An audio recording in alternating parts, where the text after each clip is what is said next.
ಎಂಥದೇ ಕಷ್ಟ ಪರಿಸ್ಥಿತಿಯಲ್ಲೂ ನಾವು ಅದಕ್ಕೆ ಎದುರಿಸೋ ಶಕ್ತಿ ನಮಗಿದೆ. ಜೀವನದಲ್ಲಿ ಎಂಥ ಸಮಸ್ಯೆ ಬಂದರೂ ಎದುರಿಸೋ ಶಕ್ತಿ ನಮಗಿದೆ. ಯಾವಾಗ ಆ ಶಕ್ತಿ ನಮಗೆ ಸದಾ ಅನುಭವಕ್ಕೆ ಬರುತ್ತೆ ಅಂದರೆ ನಮ್ಮಲ್ಲಿ ಕೃತಜ್ಞತೆಗಳಿದ್ದರೆ, ಧನ್ಯತೆ ಇದ್ದರೆ, ಗ್ರ್ಯಾಟಿಟ್ಯೂಡ್ ಇದ್ದರೆ, ಥ್ಯಾಂಕ್ಫುಲ್ನೆಸ್ ಇದ್ದರೆ, ಎಲ್ಲಕ್ಕೂ ಧನ್ಯವಾದ ಧನ್ಯವಾದ ಧನ್ಯವಾದ ಅಂತ ಬರ್ತಾ ಇರಬೇಕು ನಮ್ಮಿಂದ. ನಮ್ಮ ಜೊತೇಲಿ ಇರೋರಿಗೆಲ್ಲ ಥ್ಯಾಂಕ್ಸ್. ಅವ್ರು ನಮಗೆ ಹೆಲ್ಪ್ ಮಾಡಿದ್ರು, ಸಹಾಯ ಮಾಡಿದ್ರು, ಥ್ಯಾಂಕ್ಸ್.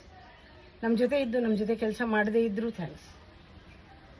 ಕೆಲಸ ಯಾರಾದರೂ ಸಹಾಯ ಮಾಡಿದ್ರೆ ಥ್ಯಾಂಕ್ಸ್ ಹೇಳ್ತೀರಾ, ಅದು ಹೇಳೋದು ಕಷ್ಟ. ಯಾರಾದರೂ ನಿಮ್ಮ ಜೊತೇಲಿದ್ದು ಸಹಾಯ ಮಾಡದೇ ಇದ್ದರೆ ನೀವು ಅವ್ರಿಗೆ ಥ್ಯಾಂಕ್ಸ್ ಹೇಳಲ್ಲ. ಯಾಕೆ ಹೇಳಬೇಕು, ಇವ್ರೇನು ಮಾಡಿದ್ದಾರೆ ಅನಿಸುತ್ತೆ. ಆದರೆ ನಾವು ಅವರು ಮಾಡದೇ ಇರೋದಕ್ಕೆ ಥ್ಯಾಂಕ್ಸ್ ಹೇಳಬೇಕು. ಅವ್ರು ಮಾಡದೇ ಇರೋದ್ರಿಂದ ಆವಾಗ ನಮ್ಮ ಅಹಂಕಾರ ಕುಗ್ಗುತ್ತೆ, ನಮ್ಮ ಆತ್ಮಬಲ ಜಾಸ್ತಿ ಆಗುತ್ತೆ. ಅದಕ್ಕೆ ಥ್ಯಾಂಕ್ಸ್ ಹೇಳಲೇಬೇಕಲ್ವಾ.